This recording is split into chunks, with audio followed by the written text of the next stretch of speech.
Have a question from the chapter of statics, and let's see how we can perform it.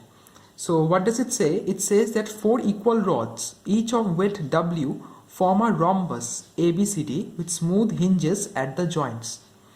The frame is suspended by the end A and a weight W dash attached to C. A stiffening rod of negligible weight joins the middle points of AB and AD, keeping these inclined at an angle alpha to AC.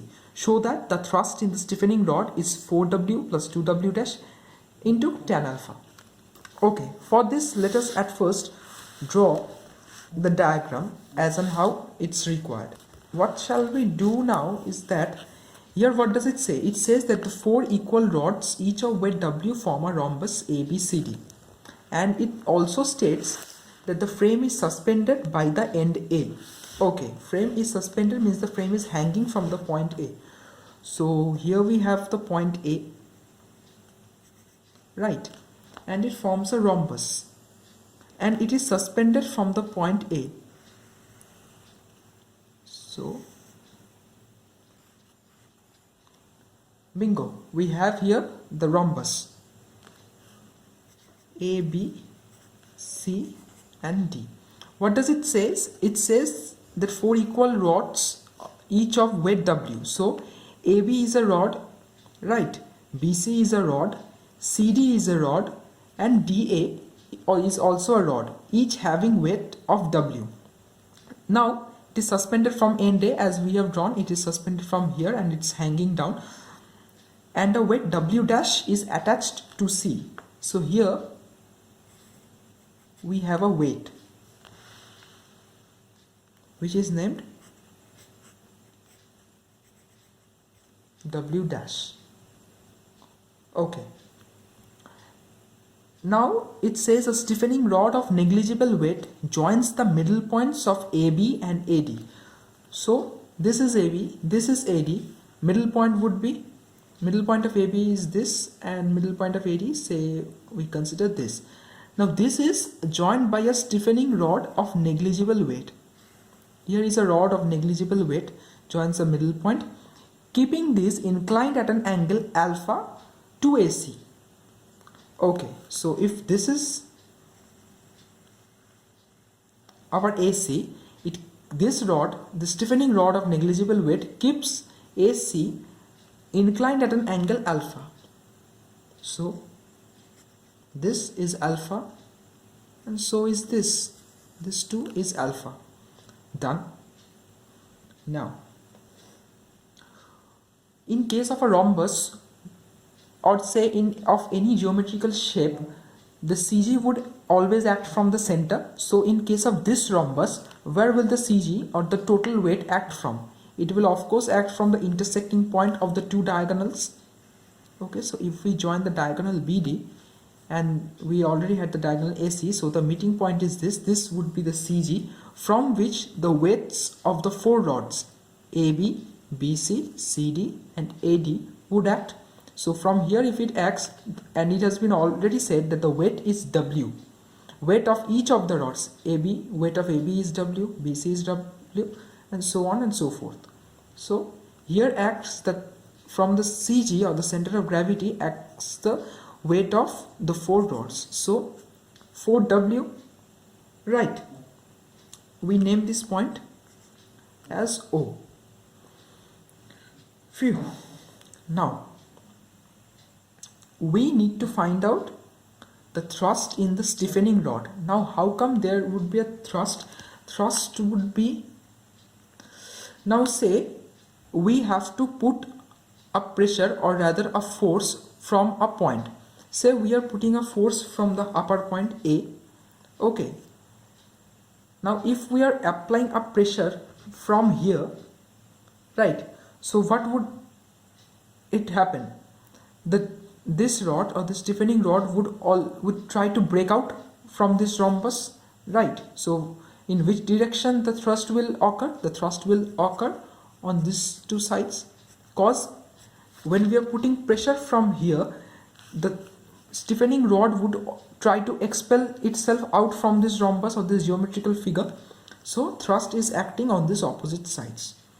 We as per the question, need to find that the thrust in the stiffening rod is given by 4W plus 2W dash tan alpha. Okay, so for this we need to find the virtual work done. So for this we have arms through which the weight is acting. For supposedly consider here, we have, first of all remember, we have put a pressure or a force, an external force from the upper side. So when we put a force, remember this, when we are putting a force from the upper side and the rest of our belongings or the weights are at the bottom, here we have put a force from the upper side and our weight is here at the bottom, another weight is here at the bottom of the force. So we would always consider these as positive signs. Had it occurred in the upper part, say the weight we had put a pressure here and the supposedly say weight had been here, so we would consider this work done as negative. Okay, so for supposedly consider first this weight W dash. How has it occurred? W dash, the weight of this W dash has caused a mild change in the length of AC, right? AC at initial point was say about here. Now we have put a weight, we have hung a weight, so it will what? It will stretch a little bit downwards. So we say this infinitesimally small change in the length of AC as del. This is del AC. Done. Now what is our another weight present? 4W, which is acting through the center of gravity as the weight of all four rods. This rod W, W, W, W, acting through the center 4W. So we have plus 4W. So what would 4W cause change in? Say AO was here and from the point O the 4W is hanging. So it would cause an infinitesimally small change in length in AO. So we consider that as del of AO. Done. And what else we need to find? Here is the thrust. But I had said that it would, that this rod, say we name this rod as EF, right? EF rod is trying to expel itself out of this geometrical figure, so it is tending to cause change in its length, an infinitesimally small change in length. So with it plus we have T, this T acting the thrust. Here it is thrust and not tension. Thrust is acting with infinitesimally small change in the length of EF. This is the total virtual work done, and this magnitudes to 0. Now we need to find this value of T, and as per the given question we need to prove that this T is equals to 4W plus 2W dash tan alpha. Okay, now let's see how this happens. For this we need to find at first AC, right? Look into this. This is AC and AC is what? 2 times AO, because O is the centermost point. AO and OC together makes AC, where AO equals to OC. So if we find this length and multiply it with 2, we would get the whole length AC, right? So we need, first our target is to find AO. Now how shall we find it? We already know this angle as alpha, right? This part would be 90 and hence this would be 90 minus alpha. If this is 90 minus alpha, then by complementary angles this is also 90 minus alpha, right? Oh, for this we have to consider that the rhombus is of equal length having side A. AB is of length A, AD is of length A, CD is of length A, length A, length A, PC is of length A. Okay, this has been 90 minus alpha and this is, hence angle ABO is also 90 minus alpha.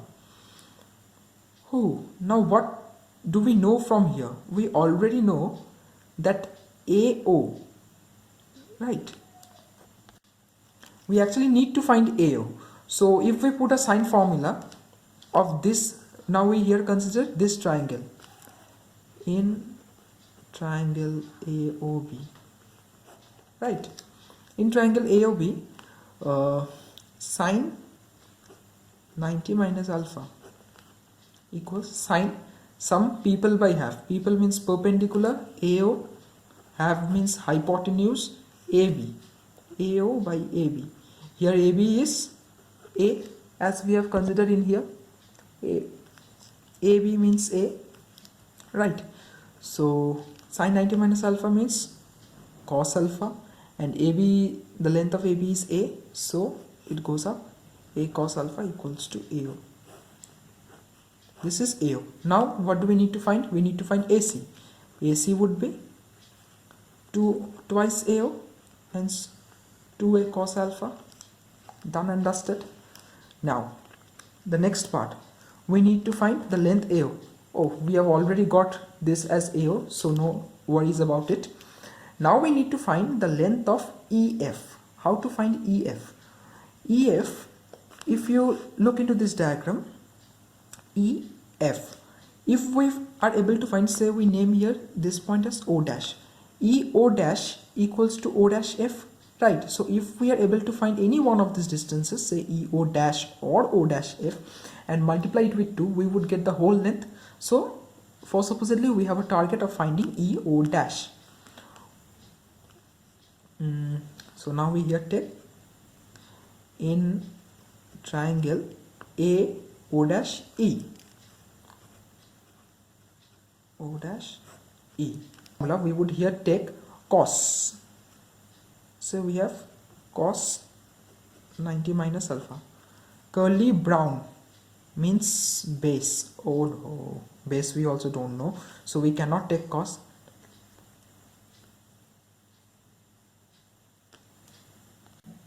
Oops, sorry. One more thing I forgot to mention that if AB is A and E forms its midpoint, then what would be the length of AE? AE would be A by 2, right? So we have already crossed out the formula. Now we put here sine 90 minus alpha. Say we have taken sine 90 minus alpha. Some people by half, right? People here is AO dash.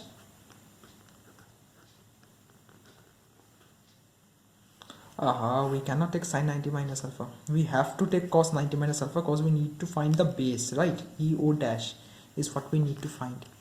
So we have cos, say 90 minus alpha. Curly brown by here. Brown means base, base means EO dash.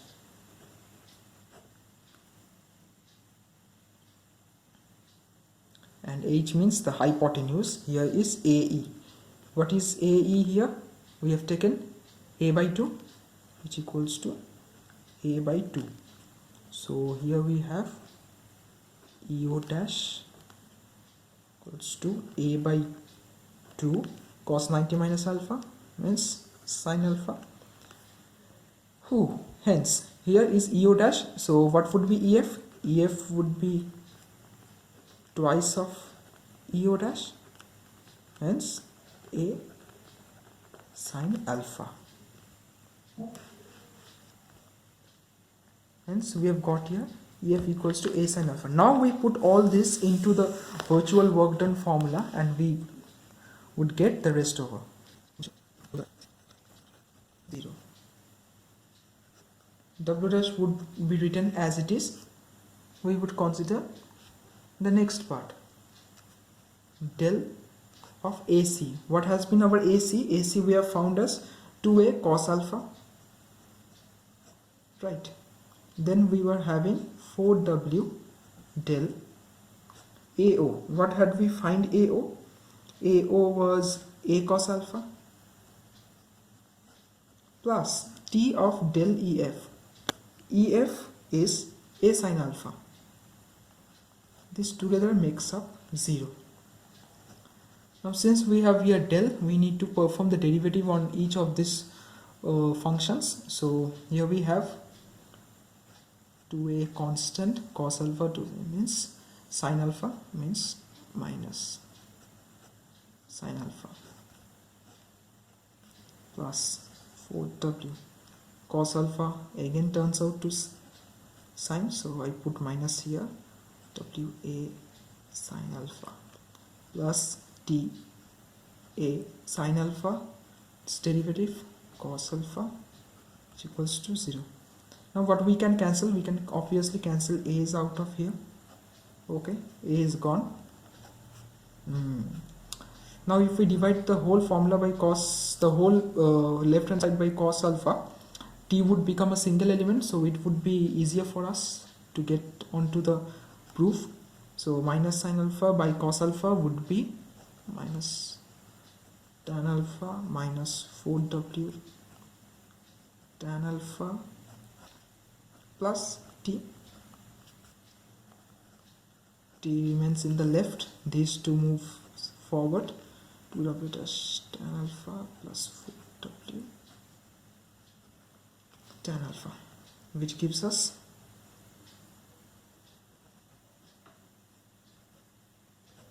say 4w plus 2w dash tan alpha. This equals t. Voila, this is the thrust with which the rod EF would try to expel itself out of the geometric figure. Done and dusted.